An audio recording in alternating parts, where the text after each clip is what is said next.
Hi friends, welcome to Ram vlogs YouTube channel. ఈరోజు మన vlog ఏంటంటే సాక్షాత్ పరమేశ్వరుడే బాలప్ప స్వామి కొలువైన బాలప్ప కోన అనే టెంపుల్ని చూడబోతున్నాం. ఈ టెంపుల్ వచ్చేసి కడప జిల్లా కొండాపురం మండలం తాళపూరు 10 కిలోమీటర్ల దూరంలో ఉంది. సాక్షాత్ పరమేశ్వరుడే బాలప్ప స్వామి కొలువైన గల కారణం ఏంటో మనం లోపలికి వెళ్ళి తెలుసుకుందాం పదండి. పూర్వము గంగాదేవి, పరమేశ్వరుడు, పార్వతీమాత కైలాసంలో నాట్యం ఆడుతుంటారు. అప్పుడు గంగాదేవి జారి కింద పడుతుందంట. గంగాదేవి జారి పడటాన్ని చూసి పార్వతీమాత నవ్వుతుందంట.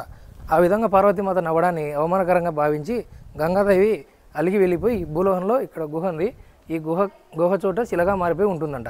పదండి వెళ్ళి చూద్దాము. కజ్జయ్యగారికి కైలాసం నుంచి అలిగి వచ్చిన గంగామాత భూలోకంలో ఈ కొండ కింద వచ్చి ఇక్కడ శిలగా, ఈ గుహ వద్ద శిలగా మారిపోయి ఉంటుందంట. ఆ తర్వాత పరమేశ్వరుడు తన దివ్య దృష్టితో ముల్లోకాలను గాలించి గంగామాత భూలోకంలో ఈ కొండ దగ్గర గుహ వద్ద ఉందని చెప్పి గమనించి వీరభద్రుని పిలిచి గంగామాతను భూలోకానికి వెళ్ళి పిలుచుకురమని పంపిస్తాడు.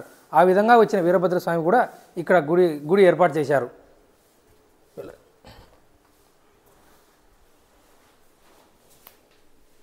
ఆ విధంగా వచ్చిన వీరభద్ర స్వామి గుడి ఇక్కడ.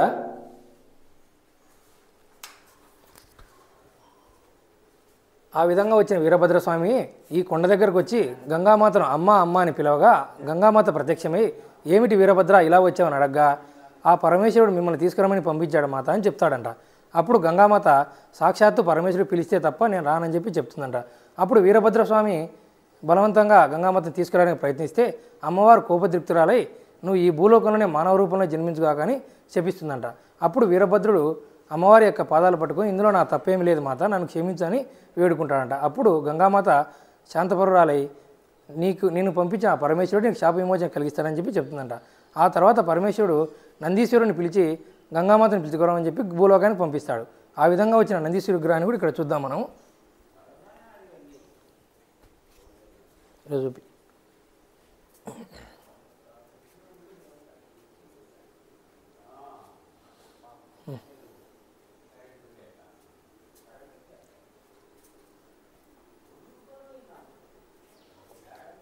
ఆ విధంగా నందీశ్వరుడు కూడా భూలోకానికి ఈ కొండ దగ్గరకు వచ్చి అంబా అంబా అని పిలవగా గంగామాత ప్రత్యక్షమై ఏమిటి నందీశ్వర ఇలా వచ్చాను అడగా నందీశ్వరుడు కూడా పరమేశ్వరుడు మిమ్మల్ని తీసుకురామని చెప్పి పంపించాడు మాత అని చెప్తుందంట. అప్పుడు ఆ గంగామాత ఆ పరమేశ్వరుడు వచ్చి పిలిస్తే తప్ప నేను రానని చెప్పి చెప్తుందంట. నందీశ్వరుడు కూడా అమ్మవారిని బలవంతంగా తీసుకెళ్లాలని ప్రయత్నిస్తే అమ్మవారు కోపతృప్తురాలై నువ్వు ఈ భూలోకంలోనే బసవ రూపంలో జన్మించి రైతుల యొక్క పొలాలు దున్నుతూ వారి సొలకాల దెబ్బలు గురికమ్మని చెప్పి చెప్పిస్తుందంట. అప్పుడు భయభ్రాంతులకు గురైన నందీశ్వరుడు అమ్మవారి యొక్క పాదాలు పట్టుకొని ఇందులో నా తప్పేమీ లేదు మాత, నన్ను క్షమించు, ఆ పరమేశ్వరుడు చెప్పిన విధంగానే చేశానని చెప్పి అమ్మవారికి పాదాలను పట్టుకొని వేడుకుంటాడంట. అప్పుడు అమ్మవారు శాంతపురాలై నిన్ను పంపించిన ఆ పరమేశ్వరుడు నీకు శాప విమోచన కలిగిస్తాడని చెప్పి చెప్తుందంట. ఆ తర్వాత తన కొడుకు పిలిస్తే వస్తాడని చెప్పి ఆ పరమేశ్వరుడు వినాయకుని పంపిస్తుంట. ఆ విధంగా వచ్చిన వినాయకుడి విగ్రహాన్ని కూడా ఇక్కడ ఏర్పాటు చేశారు. ఆ విధంగా వచ్చిన వినాయకుడు ఈ కొండ దగ్గరకు వచ్చి అమ్మ అమ్మ అని పిలవగా అప్పుడు అమ్మవారు ప్రత్యక్షమై ఆ వినాయకుడిని దగ్గర తీసుకొని ఏమిటి నైనా ఇలా వచ్చామని అడగ్గా ఆ వినాయకుడు మిమ్మల్ని మా తండ్రి గారు తీసుకురమ్మన్నాడని చెప్పి చెప్తాడంట. ఆ విధంగా చెప్పగానే ఆ గంగాదేవి వచ్చేసి మీ తండ్రి గారు వచ్చి పిలిస్తే తప్ప సకల దేవతలు పిలిచినా నేను రానైనా అని చెప్పి చెప్తుందంట. వినాయకుడు కూడా చేసేదేమీ లేక కైలాసానికి తిరిగి వెళ్ళి ఆ పార్వతీ పరమేశ్వరులకు జరిగిన విషయం చెప్తాడంట. ఈలోగా వీరభద్రస్వామి మానవ రూపంలో జన్మించి బాలప్ప స్వామిగా ఈ కొండ దగ్గరే తపస్సు చేసుకుంటూ ఉండేవాడంట. కాలక్రమేణా ఆయనకు శిష్యులు పెరిగి ఇక్కడే దగ్గరలో ఉన్న పెన్నా నదికి స్నానానికి వెళ్తూ ఉండేవారంట.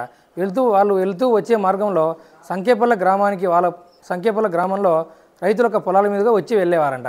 అప్పుడు వాళ్ళు వచ్చి వెళ్ళే మార్గంలో రైతుల యొక్క పొలాలు వాళ్ళ తొక్కిసలాడికి గురయ్యేవంట. అప్పుడు ఆ రైతులు వచ్చేసి వీళ్ళు మా పొలాలను ఉద్దేశపూర్వకంగా తొక్కుతున్నారని చెప్పి వాళ్ళపై దాడి చేస్తారంట. ఇది తెలుసుకున్న బాలప్ప స్వామి వాళ్ళపై కోప్పడి ఈ ఊరంతా దగ్ధమవుగాక, ఈ ఊర్లో ప్రజలు రక్తం కక్కుని సావుగాక అని చెప్పి శపిస్తాడంట. అప్పుడు పరమేశ్వరుడు ప్రత్యక్షమై ఆ బాలప్ప స్వామిని శాంతపరుస్తాడంట. శాంతపరిచి ఈ కొండ దగ్గరకు వచ్చి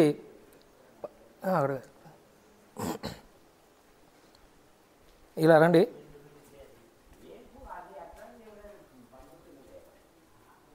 ఇలా చూపి పార్వతీమాత విగ్రహం. ఈ విగ్రహాలు వచ్చేసి పార్వతీమాత విగ్రహాలంట.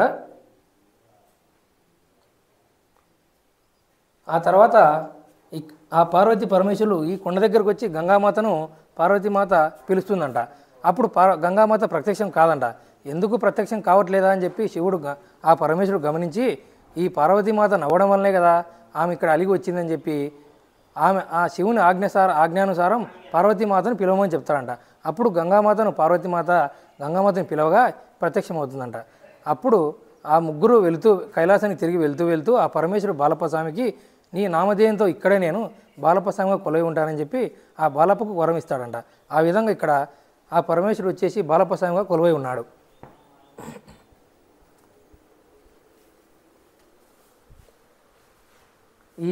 ఆ విధంగా పరమేశ్వరుడు ఇక్కడ బాలప్పస్వామిగా కొలువై ఉన్నాడు.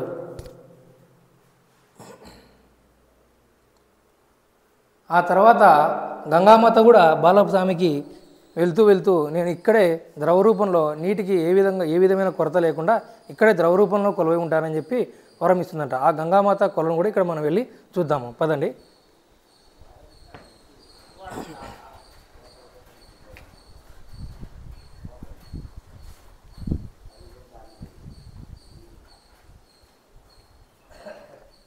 ఆ గంగామాత కూడా ఇక్కడ ద్రవరూపంలో ఇక్కడ ఎప్పటికీ నీటి కొరత అనేది లేకుండా ఇక్కడ కొలువై ఉంటుందంట. ఈ కొలను వచ్చేసి ఎంత లోతుందో కూడా ఎవరికి తెలియదంట. ఈ నీళ్లు ఎప్పటికీ ఇక్కడ ఎండిపోకుండా నీటి కొరత అనేది లేకుండా ద్రవరూపంలో ఎప్పటికీ కొలువై ఉంటుందంట. ఇక్కడ వచ్చేసి ఆంజనేయ స్వామి గుడి కూడా ఉంది, పదండి వెళ్ళి చూద్దాము. ఇలా చూడండి, ఇక్కడ ఆంజనేయ స్వామి విగ్రహాన్ని కూడా ఏర్పాటు చేశారు. అదేవిధంగా ఆంజనేయ స్వామి వెనుక భాగంలో చూస్తే ఇక్కడ ఒక గుహలాగా ఉంది. ఏమైనా గుహ ఉందా అని చెప్పి లోపలికి వెళ్ళడానికి మేము చూడగా ఇక్కడికి వచ్చి చూస్తే ఎటువంటి గుహ లేదు, కానీ ఇక్కడ ఎక్కువ గబ్బిలాలు ఉన్నాయి.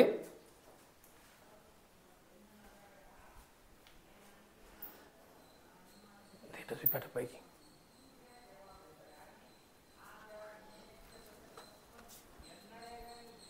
ఈ విధంగా ఇక్కడ బయటకు వచ్చి చూస్తే ఇక్కడ సాయిబాబా వారి విగ్రహాన్ని కూడా ఏర్పాటు చేశారు. ఇలా రా,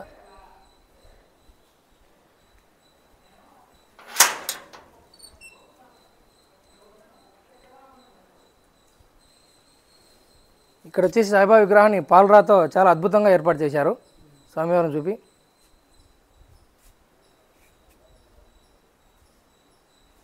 థ్యాంక్ యూ ఫర్ వాచింగ్.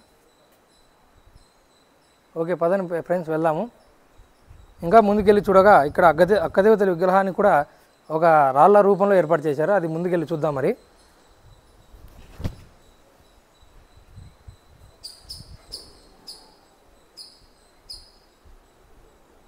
పైకి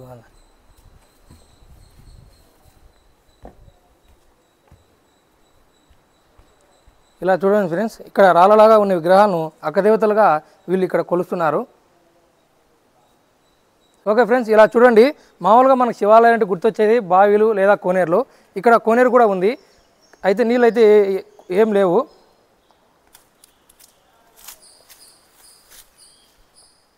ఇంతకు ముందు కాలంలో అయితే ఇక్కడ నీళ్ళు ఎప్పటికీ ఉండేవంట, ఇప్పుడైతే నీళ్ళు ఏం లేవు. ఇలా చూడండి.